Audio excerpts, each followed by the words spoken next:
What happens when a mission designed to last 1 hour spirals into a brutal overnight battle? What would you do if you found yourself in a foreign city, surrounded by thousands of armed fighters, with no backup and no clear way out? Welcome to the Battle of Mogadishu, the infamous event that changed how nations approached warfare forever. Stay with us as we uncover the story behind one of the deadliest modern-day military engagements. A battle where the world's most advanced military was nearly defeated by sheer numbers and guerrilla tactics. A conflict immortalized in the movie Black Hawk Down. But today, we're taking a deeper dive into the real story, deeper, raw, and more intense than you could ever imagine. Build up to chaos. Somalia, 1993. A nation torn apart by civil war, chaos, and starvation. By now, the country had spent years without a functioning government, and warlords controlled vast territories. For the international community, the sight of hundreds of thousands of starving people was a call to action. The United Nations, with the backing of the US, sent troops to stabilize the region and deliver humanitarian aid. But it wasn't that simple. Clan militias, led by warlords like Mohamed Farrah Aidid, controlled much of Mogadishu. Every shipment of food became a target, every convoy a battleground. The fight was no longer about food. It was about power. Aidid's forces, the Somali National Alliance (SNA), were becoming a thorn in the side of the international mission. When UN peacekeepers were killed in an ambush, the hunt for Aidid became a top priority.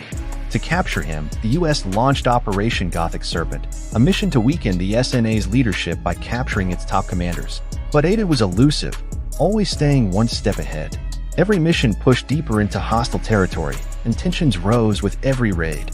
The stakes were high, and something was about to give. The mission that turned into a nightmare.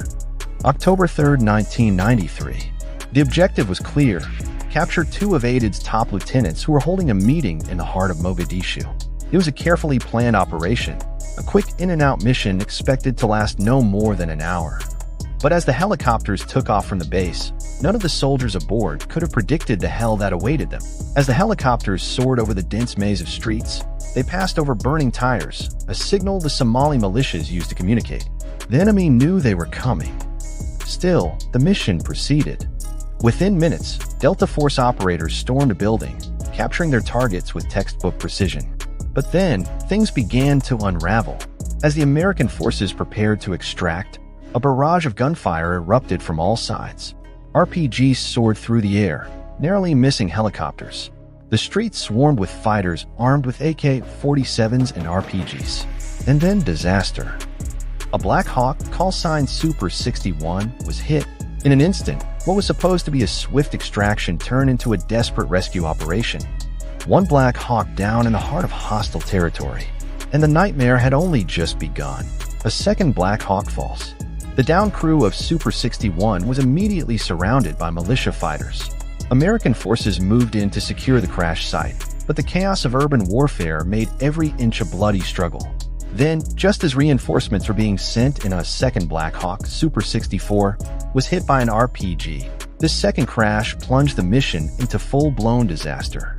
Delta operators and Rangers were pinned down, facing insurmountable odds as waves of Somali fighters closed in. The question now was no longer about success, it was about survival. Delta snipers, Master Sergeant Gary Gordon and Sergeant First Class Randy Sugar, volunteered to be dropped into the second crash site to defend the survivors. Despite knowing the odds, they fought bravely, holding off an overwhelming number of attackers until they were both killed in action. Their heroism in that moment earned them the Medal of Honor, but it came at the ultimate cost: a night of desperation. Throughout the night, US soldiers were scattered across Mogadishu. Small groups were fighting for their lives at each crash site, while the streets around them became a battlefield. Convoys sent to rescue them were ambushed at every turn. Vehicles were destroyed, and soldiers were killed in relentless attacks. For the men on the ground, the situation was becoming hopeless. Ammunition was running low, and casualties were mounting. The streets of Mogadishu had become a maze of death, with every corner hiding potential ambushes. The enemy knew the terrain, and they used it to their full advantage. At the crash sites, soldiers were desperately calling for backup. They were cut off, surrounded, and outnumbered, fighting in a city where every building could hide an enemy. The sense of isolation was palpable. Some of them wondered if help would arrive before it was too late. The relief convoy. Finally, in the early hours of October 4th, the UN convoy consisting of Malaysian and Pakistani armored units was mobilized to rescue the trapped US soldiers. But even this relief convoy faced fierce resistance as it fought its way through the city. It was a grueling battle of attrition, with every block taking hours to secure. When the convoy finally reached the trapped soldiers, it was a bittersweet victory. The toll had been immense. 18 American soldiers were dead, 73 were wounded, and estimates of Somali casualties range from hundreds to thousands. The Mogadishu Mile. For some of the soldiers, the journey out of the city became another battle. With no space left in the vehicles, they were forced to run alongside the convoy, through the same hostile streets they had fought in for over 17 hours. This desperate dash for survival became known as the Mogadishu Mile. By the time they reached safety, the battle had left its mark not just on the soldiers, but on military strategy itself. The Battle of Mogadishu would go down in history as a brutal lesson in the unpredictability of urban warfare. Legacy and aftermath. The impact of the Battle of Mogadishu was felt far beyond the streets of Somalia. In the wake of the public outcry over the deaths of U.S. soldiers, President Bill Clinton ordered the withdrawal of American forces from Somalia. The images of dead soldiers being dragged through the streets haunted the nation and sparked a shift in U.S. foreign policy.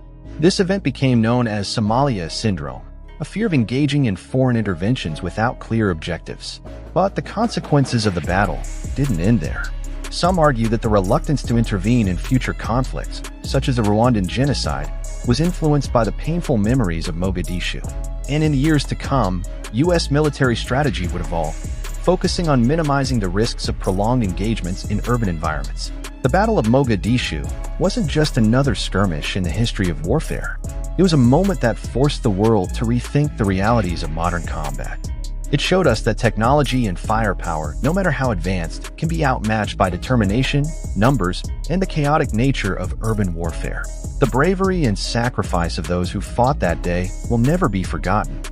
Their courage in the face of overwhelming odds serves as a reminder of the unpredictability of war and the cost it demands.